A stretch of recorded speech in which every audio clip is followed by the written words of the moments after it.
ये जो नाम है ये आपके मेडिकल एंट्रेंस वगैरह के अंदर पूछे जाते हैं।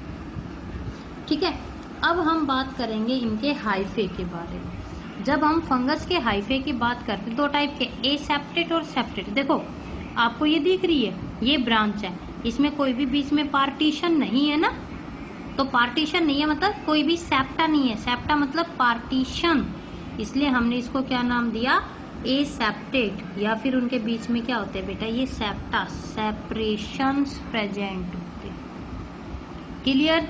इनके अंदर जब हम एसेप्टेट हाइफे की बात करेंगे, कोई भी क्रॉस वॉल वगैरह नहीं होती। न्यूक्लियर डिवीजन जब देखो 1 से 2 4 10 कितने भी बन जाए, ये जो हाइफा होता है ये कैसा बन जाता है, मल्टी न्यूक्लिएटेड बन जाता है। तो ये एक बार क्वेश्चन आया था आपके मेडिकल एंट्रेंस में, कोइनोसिटिक हाइफे क्या होते हैं। ठीक है, कोई इसको सिनोसिटिक बोलता है, कोई इसको कोइनोसिटिक बोलता है। एक मल्टी न्यूक्लिएटेड हाइफा, ठीक है बेटा। देखो यहाँ पर एक से ज्यादा न्यूक्लियस है, मल्टी न्यूक्लिएटेड हाइफा जिसके बीच में कोई भी पार्टीशन नहीं है, सेपरेशन नहीं है, इस टाइप की माइसीलियम को हम नाम देते हैं कोइनोसिटिक या सिनोसिटिक। ठीक है, अब आ जाओ सेप्टेट, यानी कि जो ये वाला डायग्राम आपको दिख रहा है, इसमें ध्यान से देखना, आपको क्या दिखाई दे रही है, क्रॉस वॉल्स दिखाई दे रही है कि हर एक सेप्टा, एक सेप्टा ये और एक ये सेप्टे प्रेजेंट होते हैं, और हर एक में क्या होती है, न्यूक्लियस वगैरह प्रेजेंट होता है। अब जो जरूरी नहीं है कि एक सेप्टा में एक ही हो, नहीं, कई कंडीशन ऐसी होती है जहाँ पर एक ही सेप्टा के अंदर 2 या 3 न्यूक्लियस कंडीशन भी हमें देखने को मिलती है। अगर मान लो इसमें एक ही न्यूक्लियस है, ठीक है, तो इसको हम बोलेंगे मोनोकैरियोटिक। लेकिन एक सेप्टा के अंदर 2 न्यूक्लियस है तो हम इसको बोलते हैं डाइकैरियोटिक। लेकिन ये देखो डायग्राम, जो ये सेपरेशंस आपको दिखाई दे रहे हैं ये पूरी तरह कंप्लीट नहीं है, बीच में स्पेस है ना। ये जो सेपरेशंस जिनको कि आप सेप्टा के नाम से जानते हो, ये है परफोरेटेड। परफोरेटेड का मतलब होता है दे हैव द पोर। पोर किस लिए, क्योंकि ये जितने भी रहते हैं ये एक दूसरे के साथ कनेक्टेड रहते हैं, और जिसकी हेल्प से कनेक्टेड रहते हैं, this is known as the plasmodesmata और द सेंट्रल पोर। क्लियर। एक बेसिडियोमाइसीटीज फंगस होती है, अगर हम उस फंगस की बात करें तो उसके जो सेप्टा होते हैं, ये देखो उसके कैसे होते हैं बेटा, बैरल शेप। जैसे बैरल होता है ना, बैरियर जो होता है, जो बैरल शेप होते हैं उनको हम क्या नाम देते हैं, डोलीपोर। इनकी डेफिनेशंस या इनके बारे में आता है आपके मेडिकल एंट्रेंस के अंदर कि सिनोसिटिक सेप्टा क्या होते हैं या डोलीपोर क्या होते हैं।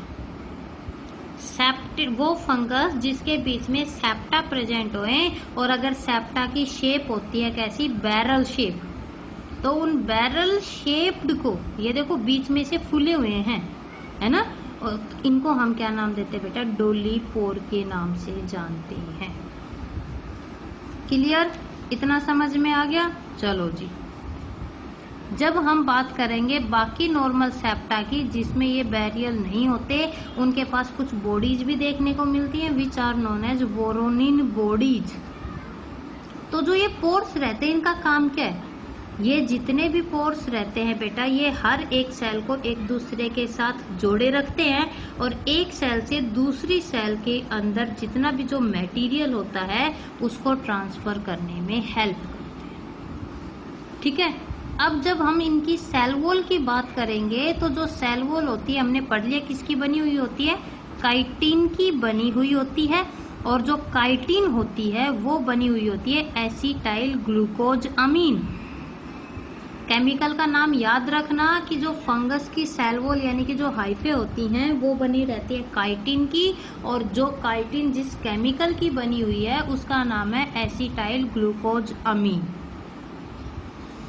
फंगल सेल जो होती है बच्चे, वो होती है यूकैरियोटिक स्ट्रक्चर। यूकैरियोटिक स्ट्रक्चर का मतलब है कि ये चाहे कैसी भी हो, लेकिन जो इसका अरेंजमेंट होता है वो किसके जैसा होता है, एक यूकैरियोटिक सेल के जैसे अरेंजमेंट होता है। ठीक है, लेकिन प्लास्टिड्स नहीं होते।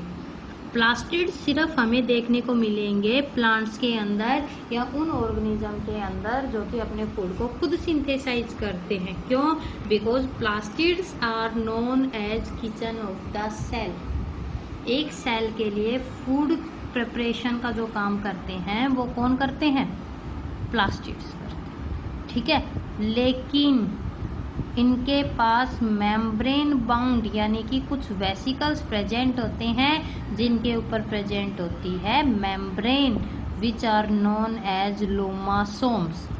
एंडोप्लाज्मिक रेटिकुलम, ये एक फंगस राइजोपस जो कि हम 10th क्लास में पढ़ते हैं कि स्पोर्स बना के और फिर क्या करती है? रिप्रोड्यूस करती है।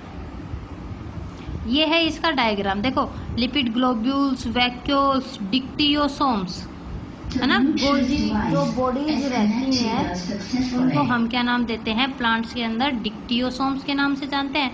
फूड रिजर्व जो कि इनका ग्लाइकोजन पार्टिकल, न्यूक्लियस, ईआर रहते हैं, राइबोसोम्स, माइटोकॉन्ड्रिया, है ना, ये plasma membrane, nucleus, hyphal wall. इसका मतलब हुआ कि इनके पास वो सारी चीजें रहती हैं जो कि किसके पास होती है? एक यूकैरियोटिक ऑर्गेनिज्म के पास होती है। डिक्टियोसोम्स जो गोल्जी बॉडीज रहती हैं प्लांट्स के अंदर हम उनको बोलते हैं गोल्जी एपरेटस, और एनिमल्स के अंदर हम उनको बोलते हैं गोल्जी एपरेटस, और प्लांट्स के अंदर हम उनको बोलते हैं dictyosomes. And these are unicisternal. Unicisternal का मतलब होता है बेटा सिंगल प्रेजेंट होते हैं। फूड रिजर्व इनका रहता है ग्लाइकोजन और ऑयल वगैरह की। क्लियर? कुछ वेसिकल्स प्रेजेंट होते हैं इनके हाइफे के पास जिनको कि हम बोलते हैं काइटोसोम्स, और जो एक न्यूक्लियस वगैरह जो रहते हैं यूकैरियोटिक सेल के कंपेयर में इनके कैसे होते हैं? काफी छोटे साइज के। अब बात आती है रिप्रोडक्शन की। ये सारी चीजें हम यहाँ पर क्यों पढ़ रहे हैं? क्योंकि जब हम आगे जब फंगस के टाइप्स पढ़ेंगे तो इन चीजों को हम बार बार नहीं करेंगे कि ये ऐसे कर रही है या ये वाली जो फंगस होती है इसके अंदर ये रिप्रोडक्शन इस तरह चल रहा है। वहां पर हम इसके जो टाइप्स रहेंगे बच्चे उनको डायरेक्ट पढ़ेंगे। डायरेक्ट का मतलब कि इस टाइप का होता है या ये वाला होता है, हम उनको डिटेल्स में नहीं करेंगे। इसीलिए इस वाले जो चैप्टर है किंगडम जो है फंगस का, उसके हर एक डिटेल को इन्होंने आगे ही एक्सप्लेन कर रखा है, ठीक है। जब रिप्रोडक्शन की बात चलती है तो इनके अंदर हमें तीनों टाइप का रिप्रोडक्शन देखने को मिलता है। तीनों टाइप का रिप्रोडक्शन का मतलब है सेक्सुअल, वेजिटेटिव और इसके अलावा एसेक्सुअल। जब हम रिप्रोडक्शन की बात करेंगे और सबसे पहले बात करेंगे sexual reproduction. Sexual that means the process where sex gamete का मतलब है मेल और फीमेल गैमिट जहां पर प्रेजेंट होते हैं उसी को हम नाम देते हैं सेक्सुअल रिप्रोडक्शन। फंगस के जितने भी ग्रुप हैं उनके अंदर सेक्सुअल रिप्रोडक्शन देखा गया, लेकिन एक ग्रुप ऐसा है जहां पर सेक्सुअल रिप्रोडक्शन नहीं होता। और बेटा फंगस का वो ग्रुप, वो पार्ट जहां पर सेक्सुअल रिप्रोडक्शन नहीं होता उस फंगस को हम बोलते हैं फंगस इम्परफेक्टाई। इम्परफेक्ट, ठीक है। क्या नाम देते हैं? फंगस इम्परफेक्टाई या ड्यूटेरोमाइसिटीज। क्लियर? अब जब हम बात करेंगे सेक्सुअल रिप्रोडक्शन में तो जो फंगस होती है वो दो टाइप की होती है, होमोथैलिक और हिट्रोथैलिक।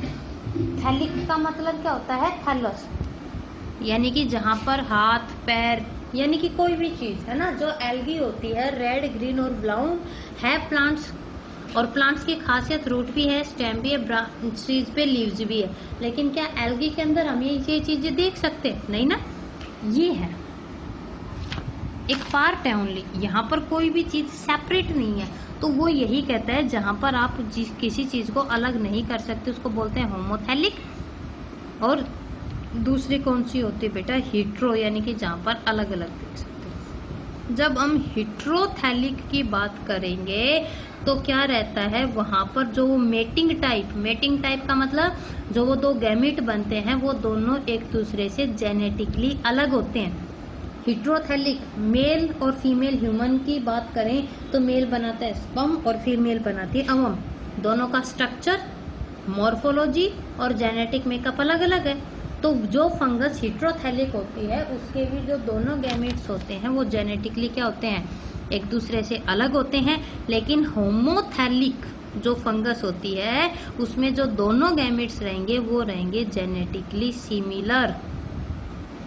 और इसके अंदर क्या होता है, जो फ्यूजन होता है वो सिर्फ न्यूक्लियस का ही नहीं होता, साइटोप्लाज्म का भी होता है। यानी कि जब गैमेट एक दूसरे के साथ फ्यूज होते हैं बेटा, सिर्फ न्यूक्लियस ही कांटेक्ट में नहीं आते, उनका जो साइटोप्लाज्म है वो भी एक दूसरे के कांटेक्ट में आता है। साइटोप्लाज्म का जब कांटेक्ट होता है, जब दो अलग अलग सेल का, ठीक है, हिट्रोथैलिक में दो सेल है, एक ये और एक ये, और जब ये दोनों एक दूसरे के कांटेक्ट में आई, उनका जो साइटोप्लाज्म फ्यूज होता है उसको बोलते हैं प्लाज्मोगैमी।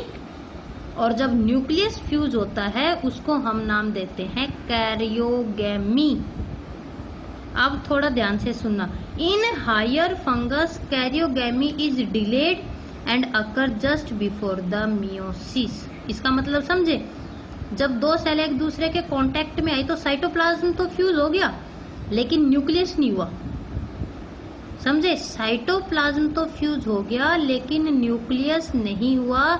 न्यूक्लियस ने कुछ डिले किया है, कुछ टाइम बाद, कुछ सेकंड बाद वहां पर क्या होता है बेटा, उनका जो न्यूक्लियस होता है वो एक दूसरे से फ्यूज होता है। और न्यूक्लियस फ्यूज कब होंगे, जब मियोसिस हो जाएगी।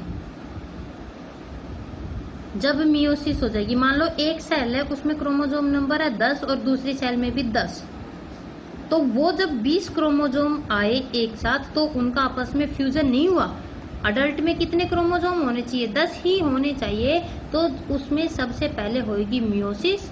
20 के जब 10 बन जाएंगे वो क्या हो जाती है वहां पर, तब की तब उनके जो न्यूक्लियस होते हैं एक दूसरे के साथ फ्यूज हो जाते हैं।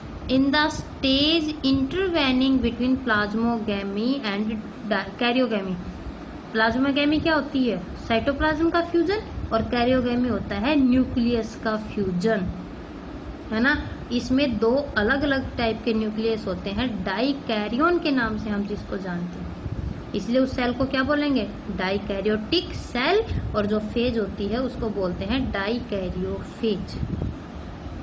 तो इस टाइप की फंगस में, वैसे तो नॉर्मली 2 स्टेप में पूरी हो जाती है, लेकिन इन टाइप की फंगस में जो ये फेजेस है लाइफ साइकिल की, वो 3 स्टेप में कंप्लीट होती है, हेलोफेज, डाइकैरियोफेज और डिप्लोफेज, ठीक है। और जो मियोसिस होती है वो कौन सी में होती है, डिप्लोफेज में होती है। इसलिए फंगस शो करती है progressive reduction in sexuality. Most important line, progressive reduction. Sexual reproduction तो हुआ, लेकिन सेक्सुअल रिप्रोडक्शन कब हुआ, मियोसिस से पहले, इसलिए हमने इसको बोला प्रोग्रेसिव रिडक्शन। प्रोग्रेस तो हुई लेकिन रिडक्शन भी हो रही है वहां पर, ठीक है। इतना समझ में आया। अब हम नेक्स्ट वीडियो में बात करेंगे कि कैसे कैसे इनके अंदर सेक्सुअल रिप्रोडक्शन होता है, क्योंकि इनकी बॉडी के अंदर जो सेक्सुअल रिप्रोडक्शन होता है बेटा वो 5 टाइप का होता है। पहला जिसको कि हम बोलते हैं प्लेनोगैमेटिक, दूसरा गैमिटेंजियल कॉन्टैक्ट, जो तीसरा होता है इसको हम बोलते हैं गैमिटेंजियल कोपुलेशन, फोर्थ जो रहता है उसको बोलते हैं स्पर्मेटोगैमी, और जो फिफ्थ होता है उसको हम बोलते हैं सोमेटोगैमी।